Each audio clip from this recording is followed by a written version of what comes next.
Tuhan, kami memuji Engkau karena Engkau adalah Allah yang selalu Tuhan berkuasa Bapa.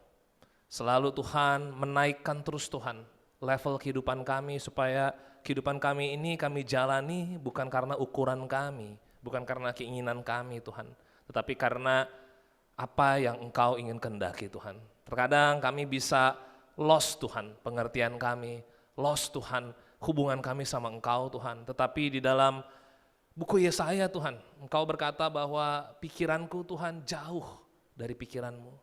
Begitu juga jalannya Engkau Tuhan jauh daripada jalannya kami Tuhan. Biarlah Tuhan di tahun ini kami semakin mengerti Tuhan. Kami semakin menyerahkan semua ke dalam tangan-Mu Tuhan. Dan kami mau berjalan Tuhan karena kami akan terus lebih tinggi hanya karena kekuatan Engkau saja Tuhan. Benar Tuhan, tadi kami naikkan pujian, Allah lah sumber kuat kami Bapa. Tiada yang kami bisa andalkan selain daripada Engkau. Biarlah Tuhan hati setiap orang yang mendengarkan pada hari ini boleh Tuhan memberkati satu sama lain dan juga diberkati oleh Engkau Tuhan. Dan pada akhirnya tumbuh subur di tanah hati kami yang mau terus memuliakan Engkau. Berkati hamba-Mu yang berbicara agar segala sesuatunya berasal dari firman-Mu. Dalam nama Yesus Kristus kami bersyukur. Amin. Baik, izinkan saya share screen terlebih dahulu. Judul khotbah saya pada hari ini adalah Higher Healing. Ya, artinya apa? Pemulihan yang semakin lebih baik, semakin tinggi. Kita tahu bahwa buku Yesaya 40-66 berbicara tentang saat itu Israel sudah dibuang. Ya, minggu lalu kita sudah bicara itu juga. Jadi orang-orang yang dibuang ini mentalitinya seperti apa? Bisa banyak terluka, bisa banyak merasa ditinggalkan.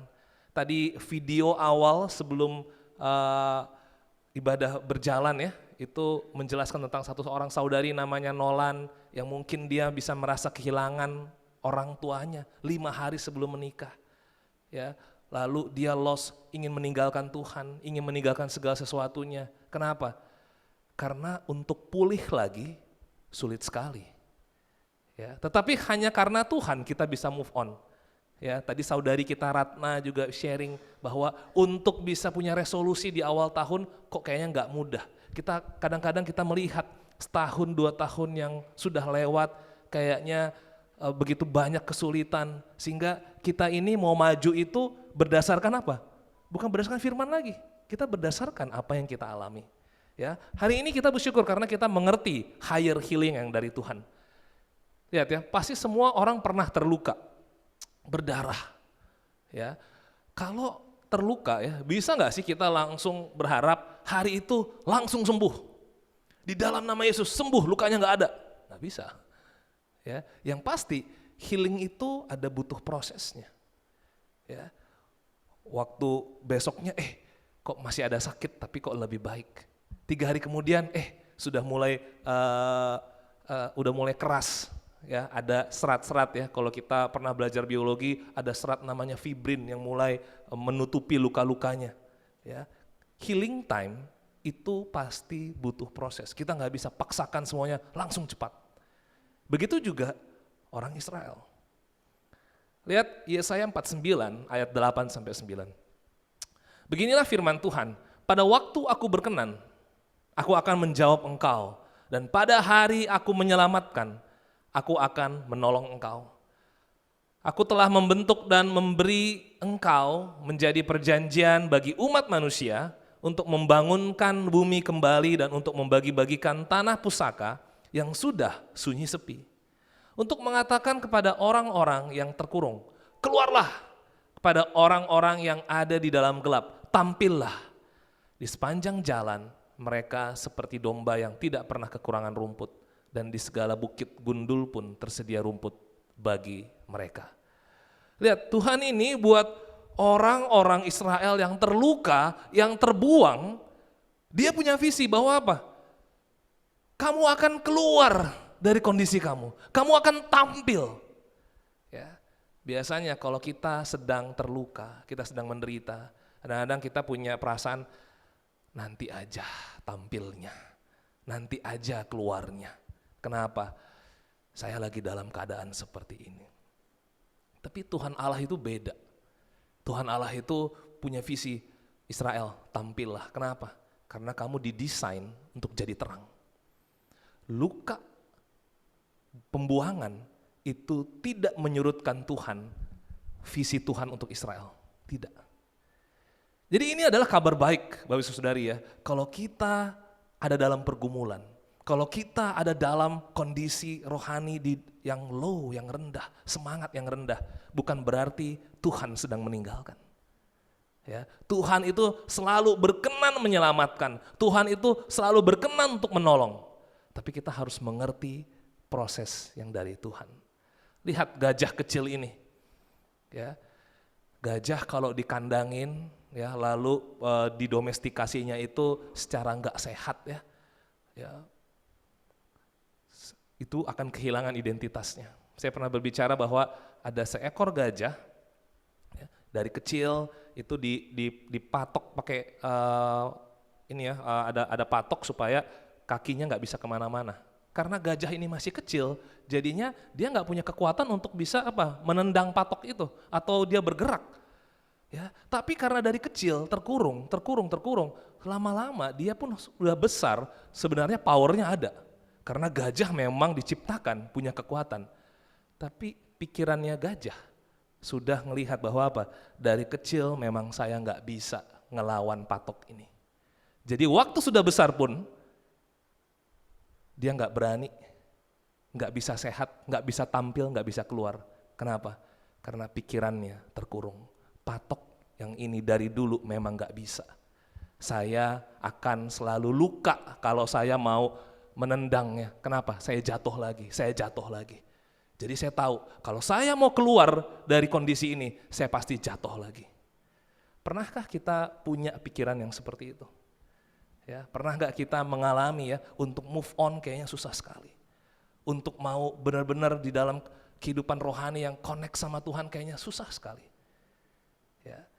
Apa yang kita butuhkan untuk keluar dan tampil seperti apa yang Tuhan inginkan? Ya, Tuhannya yang ingin kita tampil dan keluar. Walaupun saat itu Israel lagi dibuang. Coba masuk akal nggak?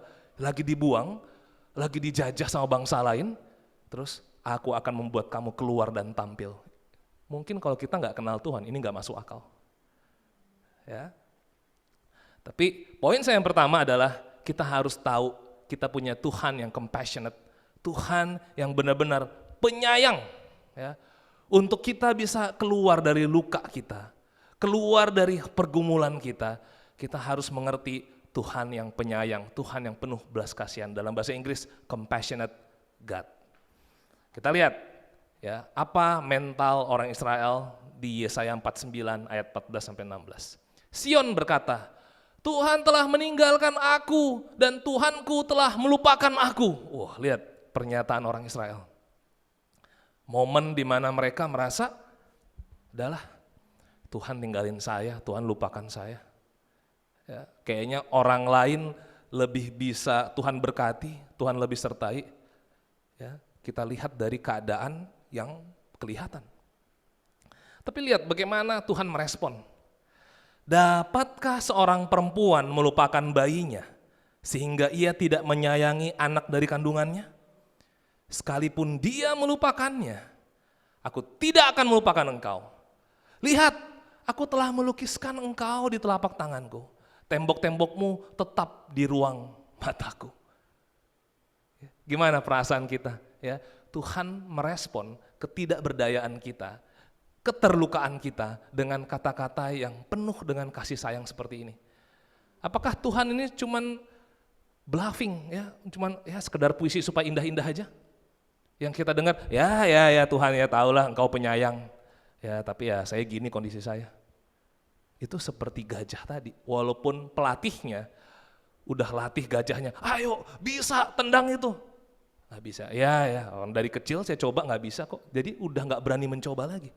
Sudah nggak berani mau higher relationship, nggak berani lagi untuk bisa higher connection sama Tuhan. Ya. Lihat, saya garis bawahi menyayangi. Ya, menyayangi dalam bahasa Inggris kalau yang NIV-nya adalah compassion. Ya. Tuhan itu tidak melupakan. Kalaupun ya ibu bisa nggak sih melupakan anaknya? Nggak bisa. Tapi kalaupun ada seorang ibu yang bisa melupakan anaknya, kalaupun ada, Tuhan nggak bisa, Tuhan bilang. Ya, mungkin kalau kita tahu ya tentang ini, why don't I feel close to God anymore? Mungkin ada situasi-situasi yang kita bisa rasakan, yang bisa relate. Kenapa saya tidak bisa lagi dekat, merasakan dekat sama Tuhan lagi? Oke? Nah, compassionate itu di dalam bahasa Ibrani itu rakum. Rakum itu dalam artinya itu kandungan, womb. Ya, makanya ini relate dengan seorang ibu. Ya, mungkin yang paling relate akhir-akhir ini adalah Riko dan Dwi. Ya. Kasih sayang emosi seorang ibu kepada bayi yang rentan. Ya. Kalau nggak dijaga, kalau nggak dikasih makan, kalau gimana-gimana, aduh rentan sekali. Lihat ya, emosi seorang ibu, kasih sayang seorang ibu kepada bayi yang rentan itu tinggi sekali. Tinggi sekali. Nah, inilah istilah yang dipakai oleh Tuhan di Yesaya tadi. Bahwa apa? Tahu nggak? Kasih sayang, compassion Tuhan itu seperti seorang ibu kepada bayi yang rentan. Walaupun Israel udah berdosa berkali-kali sembah berhala 200 tahun lamanya, Tuhan juga tetap datang lagi, tapi namanya compassion itu nggak bisa hilang. Rasa sayang Tuhan itu nggak bisa hilang sama kita. Nah ini yang jangan kita manipulasi, karena Tuhan sayang, ya kan, biasanya saya gitu kan dulu kan, lihat ibu saya sayang banget, Mak kalau sayang beliin ini dong, ya biasanya kita anak kalau kita nggak ngerti rasa sayang yang sehat ya, kayak gitu, kita manipulasi, ya kan, ayolah Mak, aduh aku kayak sedih sekali Mak, gitu. Ya, terus ya anakku gitu kan. Nah kita manipulasi compassion. Kadang-kadang bisa nggak sih kita manipulasi rasa sayangnya Tuhan sama kita? Tuhan kali inilah Tuhan jatuh dosanya Tuhan. Masa engkau nggak sayang sama saya Tuhan? Engkau kan udah mati di kayu salib buat saya. Ya, masa engkau nggak kasihan Tuhan kondisi saya kayak gini Tuhan? Gitu ya. Nah Tuhan itu tergerak motivasinya dan tindakannya itu karena compassion-nya. Ya, bukan karena sikap kita yang ayolah Tuhan. Ya, itu memang karakter Tuhan sendiri yang punya rasa sayang. Ya, kita masih ingat kalau di buku Keluaran pasal 1 itu Israel ya itu berteriak-teriak. Kenapa? Mereka dalam perbudakan Mesir, mereka udah ngalamin raja-raja yang kejam. Ya, raja yang Firaun yang saat Yusuf berkuasa itu udah mati. Tapi pada saat raja-raja yang kemudian itu adalah raja-raja yang kejam yang lihat ini Israel kita habisin aja lah, tindas aja lah. Disitulah orang-orang Israel berteriak, nangis sama Tuhan. Tuhan ini gimana Tuhan? Lihat, Tuhan di dalam masa luka Israel itu dia bikin rencana. Tapi itu rencana itu karena rasa sayang dia kepada Israel. Dia selalu bertindak, dia selalu termotivasi karena compassion. Oke. Di Matius 9 juga, waktu itu Yesus lihat ya ayat 35 sampai 37, Yesus lagi jalan lalu dia ngelihat begitu banyak orang yang terlantar, tidak tergembala, nggak ada yang bimbing, nggak ada yang lengkapin. Lalu hati Tuhan apa? Berbelas kasihan. Terus lihat murid-muridnya, ayo saya butuh pekerja, minta kepada Allah Bapa supaya lebih banyak lagi pekerja. Kenapa? Begitu banyak yang tidak terbimbing, yang terlantar. Dan Tuhan karena compassion-nya, dia bertindak. Dia terus utus murid-muridnya. Kenapa? Karena dia compassion. Jadi Tuhan itu konsisten belas kasihannya.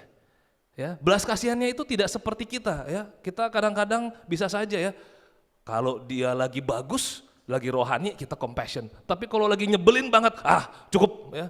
Sudah 3 kali kamu begitu. Sudah 5 kali. Ya. Cukup sekali aku merasa kegagalan cinta. Gitu kan. Itu lagu-lagu zaman dulu ya.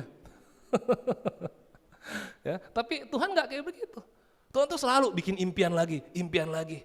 Saya akan utus Yesus 600 tahun kemudian. 600 tahun itu compassion-nya terus menerus. Ya, bukan artinya 600 tahun itu tidak ada compassion terus. Nah sekarang pertanyaannya adalah bagaimana kita merespon belas kasihan Tuhan, rasa sayang Tuhan ini. Ya, kita baca di ayat 17 sampai 18. Orang-orang yang membangun engkau datang bersegera, tetapi orang-orang yang merombak dan merusak engkau, meninggalkan engkau. Angkatlah mukamu dan lihatlah ke sekeliling. Mereka semua berhimpun datang kepadamu. Demi aku yang hidup, demikianlah firman Tuhan. Sungguh, mereka semua akan kau pakai sebagai perhiasan, dan mereka akan kau lilitkan seperti yang dilakukan pengantin perempuan. Wow. Lihat ya, bahasa yang dipakai oleh Tuhan itu bahasa Tuhan mau jadikan kita itu pengantinnya. Indah enggak? Indah banget. Padahal apa? Itu yang nyembah berhala 200 tahun lamanya enggak tobat-tobat. Tapi hati Tuhan itu, aku akan lilitkan itu. Aku akan perindah dia, pakai perhiasan. Lihat ya hati Tuhan ya. Itu hati Tuhan tuh enggak berubah karena sikap Israel, enggak berubah. Kalau itu anaknya, udah. Itu pasti dia akan perindah. Dia pengen sekali supaya anaknya itu terbangun, bukan roboh, bukan jadi rusak. Harusnya compassion Tuhan kita respon dengan apa? Tuhan, saya terbangun Tuhan. Tuhan di tahun 2022 ini, karena saya kenal compassion Engkau, karena saya kenal rasa sayang Engkau, saya terbangun Tuhan. Karena tinggal dua pilihannya. Kalau kita nggak mau terbangun, kita sendiri akan roboh. Ya. Compassion Tuhan membuat kita jadinya menatap. Mungkin biasanya kita menunduk sedih, nggak tahulah, ya nggak ada harapan. Ya jalanin aja dulu, lihat nantilah. Ya kadang-kadang mentality itu bisa terjadi seperti itu, lihat nanti aja. Saya pernah dulu waktu sekolah gitu ya, karena dulu masih zaman caturulan gitu kan, caturulan 1 pengen ranking, pengen rata-rata nilainya di atas 7,5, tapi kok nggak bisa. Ya caturulan kedua, saya punya impian begini, pas udah caturulan ketiga, lihat aja lah nanti daripada berimpian-berimpian gak dapet, sakit banget. Ya, jadi perasaan sakit itu begitu mendominasi dibandingkan saya pada waktu itu gak kenal kasih sayang Tuhan. Masa saya remaja, saya tidak mengenal dari firman tentang kasih sayang Tuhan. Tapi kalau saya kenal kasih sayang Tuhan, luar biasa. Saya akan bertindak bukan karena kegagalan atau pengalaman saya. Tapi saya akan bertindak karena apa? Compassion Tuhan membuat saya confident, membuat saya menatap, wah saya akan angkat wajah saya. Karena apa? Karena Tuhan love saya. Seperti orang yang terluka berdarah, tapi apa? Saya tahu akan sembuh kok. Ini masih sakit, tapi saya tahu saya bisa menatap ke depan karena akan sembuh. Tapi beda kalau misalnya apa? Ini berdarah nggak bakal sembuh, ini bakal makin rusak. Ya, kita akan menunduk. Kenapa? Mindset kita sudah tentang luka itu. Pikiran kita tentang luka itu dan bukan tentang kasih sayang Tuhan lagi. Mari kita arahkan wajah kita, Bapak Ibu Saudari ya, kepada kasih sayang Tuhan. Kita tatap dengan confident. Lalu ini yang hebat tadi, Tuhan bilang, saya mau kasih kamu akan kupakai sebagai perhiasan. Ya, Tuhan itu mau dandanin kita. Kenapa? Karena memang kita ini indah. Ya, kalaupun kita ada kelemahan, kekurangan, dosa, tapi Tuhan bisa nggak hati dia sedih karena dosa kita? Bisa, tapi mindset dia tetap apa? Saya mau memperindah kamu. Pertanyaannya, kita mau respon nggak? Kita mau diperindah atau enggak? Atau kita udah nerima, udahlah, sama aja lah. Saya akan gini-gini terus, orang lain akan lebih indah. Oke, tinggalkan pikiran itu. Compassionate Tuhan, rasa sayang Tuhan, belas kasihan Tuhan membuat kita terbangun, membuat kita confident menatap, dan membuat kita akan makin indah lagi, makin indah lagi. Amin?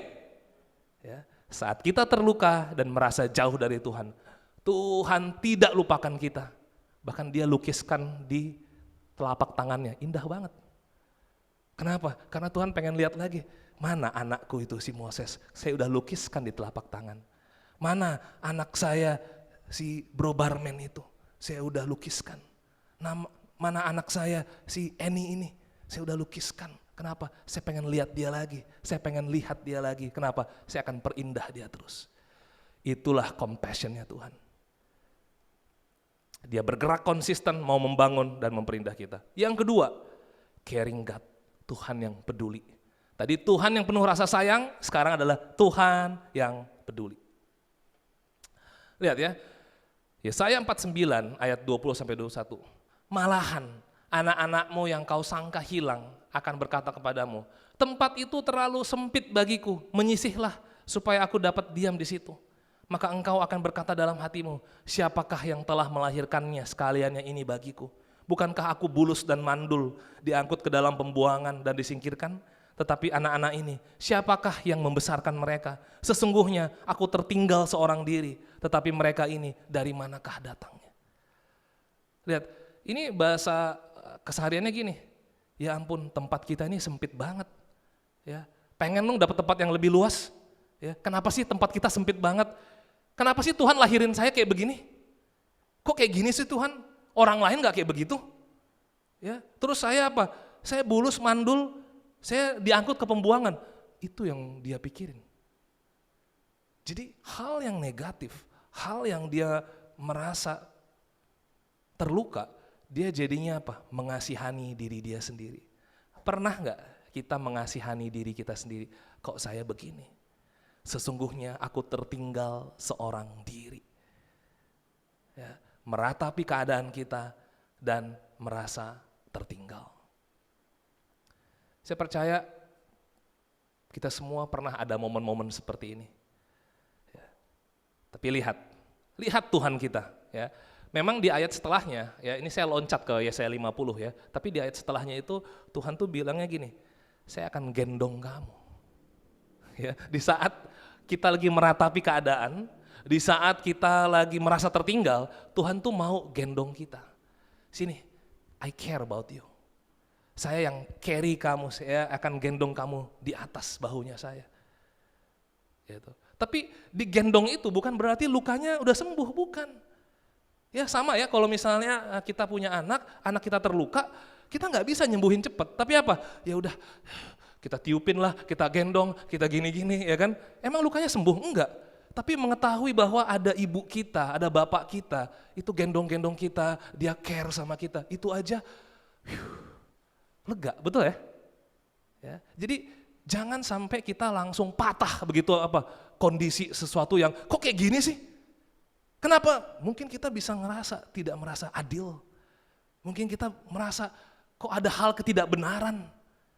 Ya, tetapi ketahui bahwa Tuhan sedang menggendong kita, Tuhan sedang carry kita, Tuhan sedang rawat kita. Itulah kabar baiknya, Tuhan peduli kok. Ya, Tuhan peduli itu bukan artinya langsung kondisinya di dalam nama Yesus berubah, enggak. Tidak ada langsung hari itu berubah. Makanya kenalilah Tuhan kita. Ya. Nah, lalu di pasal berikutnya ayat 2. Mengapa? Ketika aku datang, tidak ada orang. Dan ketika aku memanggil, tidak ada yang menjawab. Mungkinkah tanganku terlalu pendek untuk membebaskan, atau tidak adakah kekuatan padaku untuk melepaskan? Sesungguhnya dengan hardikku aku mengeringkan laut. Aku membuat sungai-sungai menjadi padang gurun. Ikan-ikannya berbau amis karena tidak ada air dan mati kehausan. Lihat, ini Tuhan juga kasih tahu hatinya. Tahu gak sih waktu saya gendong, saya panggil kamu, tapi gak jawab. Gak ada orang di sana. Apakah kamu ragu sama kekuatan saya? Nah, pahami hati Tuhan yang demikian. Tapi kalau kita terlalu didominasi sama perasaan kita sepertinya, mana nih Tuhan gak jawab-jawab. Padahalnya kita yang lagi gak jawab-jawab Tuhan. Tuhan panggil terus kok lewat firman-Nya. Tuhan gendong kok lewat kepeduliannya. Tapi hati kita, pendengaran kita ini bisa gak peka sama Tuhan. Ya. Minggu lalu saya udah share bahwa apa? Mari kita bikin telinga kita makin peka sama Tuhan. Ya. Kenapa? Karena kekuatan firman Tuhan itu luar biasa. Ya. Kita jadinya mungkin mengharapkan ada sesuatu yang terjadi. Tuhan ini kekuatannya, kita harus mengerti dari cara pandang dia, bukan dari cara pandang kita. Bahkan dia bilang, saya bisa kok keringin laut, saya bisa kok buat sungai jadi padang gurun, gak ada kurang-kurangnya saya. Tapi karena saya compassionate God, saya pengennya punya connection sama kamu, dan kamu bisa merasakan bahwa saya tetap sayang, walaupun kondisi belum berubah. Saya tetap peduli, saya tetap gendong kamu, walaupun kondisi belum berubah. Kenali Tuhan yang seperti itu. Ya, sehingga seperti itu, ini membuat kita jadi punya resilient. Punya resilient itu punya daya lenting, daya bangkit yang balik lagi. Karena kalau enggak, kita ini jadinya, udahlah, sudah cukup. Oke, Tuhan datang dan panggil, tapi tidak ada orang, tidak ada jawaban, sehingga sepertinya kekuatan Tuhan diragukan. Nah, sekarang kita lihat ayat 4-7. Ini adalah ketaatan Mesias dalam peduliannya. Oke, Tuhan Allah telah memberikan kepadaku lidah seorang murid, supaya dengan perkataan aku dapat memberi semangat baru kepada orang yang letih lesu. Setiap pagi ia mempertajam pendengaranku untuk mendengar seperti seorang murid. Tuhan Allah telah membuka telingaku dan aku tidak memberontak, tidak berpaling ke belakang. Aku memberi punggungku kepada orang-orang yang memukul aku dan pipiku kepada orang-orang yang mencabut janggutku. Aku tidak menyembunyikan mukaku ketika aku dinodai dan diludahi. Tetapi Tuhan Allah menolong aku. Sebab itu aku tidak mendapat noda.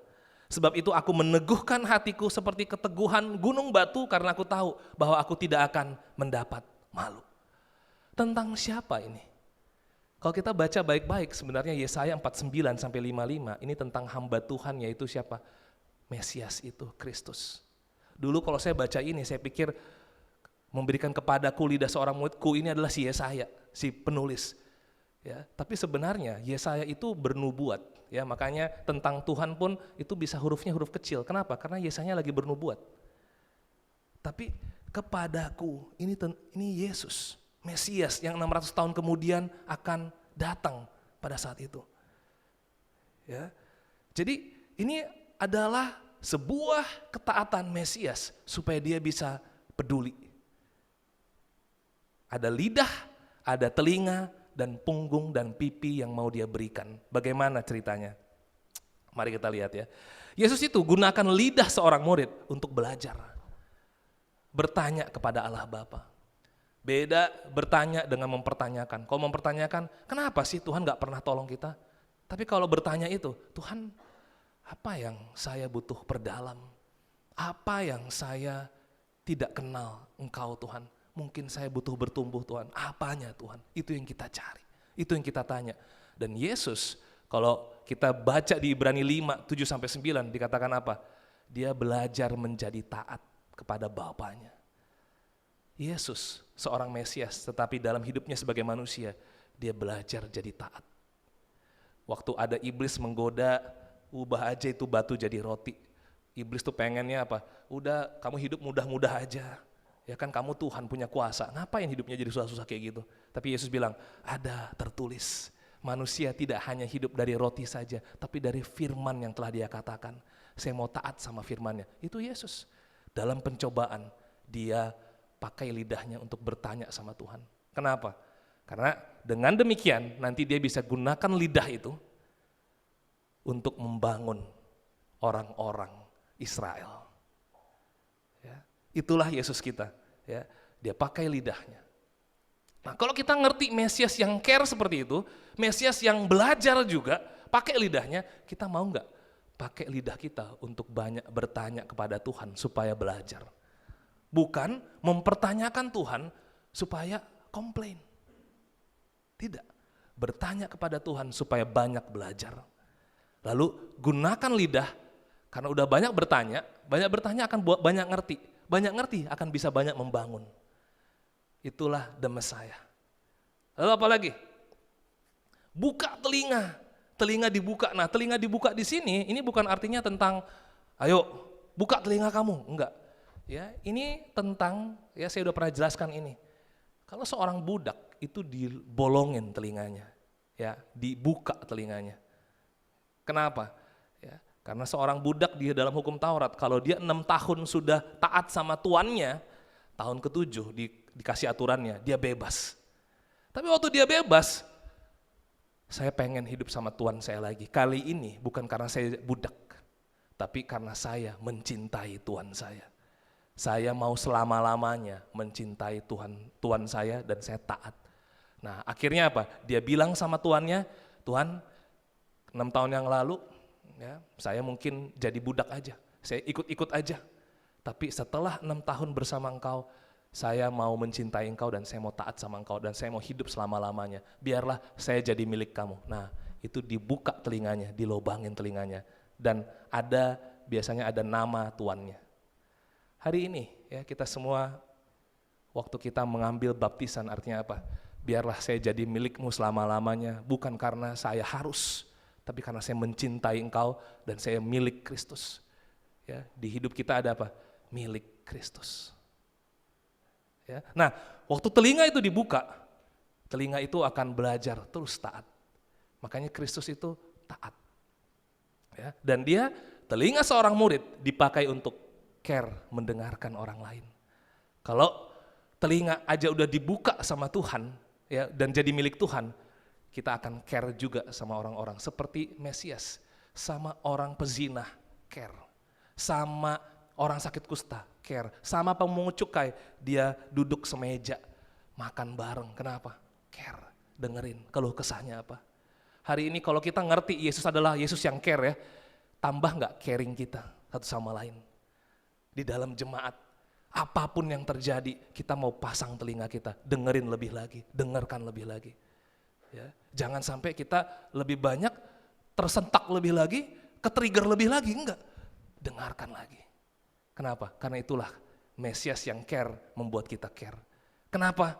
Karena saya sudah jadi miliknya Tuhan. Bukan karena paksaan brother sister saya, tapi karena keputusan saya lihat Yesus itu indah dan saya mau jadi miliknya selama-lamanya. Amin? Yang ketiga, berikan punggung dan pipi. Ya. He learned obedience through what he suffered. Itulah Ibrani 5 ayat 8. Ya. Mukanya berdarah-darah, punggungnya kena cambuk. Itulah nubuat dari buku Yesaya. Dia berikan punggungnya, pipinya. Ya kalau tadi ada detailnya lagi, janggutnya pun. Ya. Sedih dengarnya. Tapi saya ngelihat, wow, Yesus peduli banget. Kenapa? Karena kalau untuk menyelamatkan orang-orang, dia harus dipermalukan. Ya udah nggak apa-apa dipermalukan.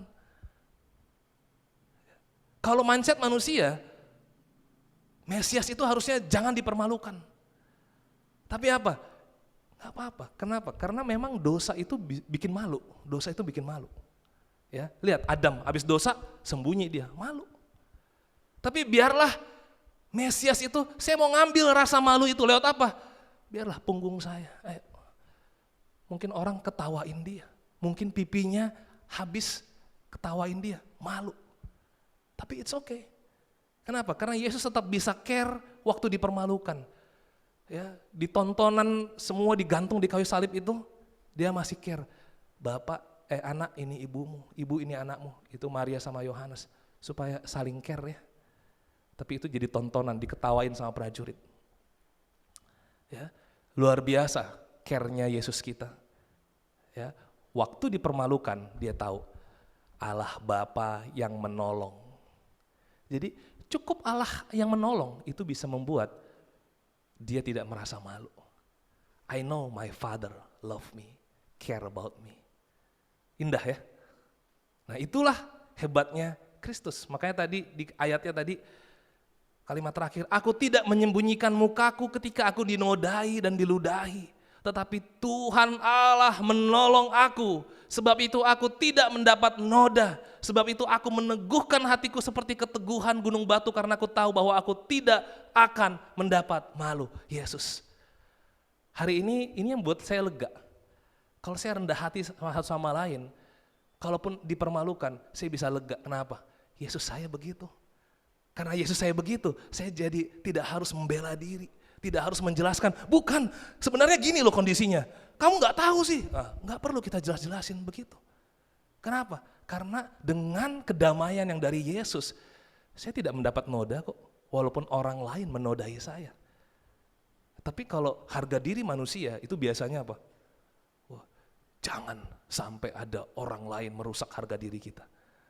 Ya, belajar dari mana kita?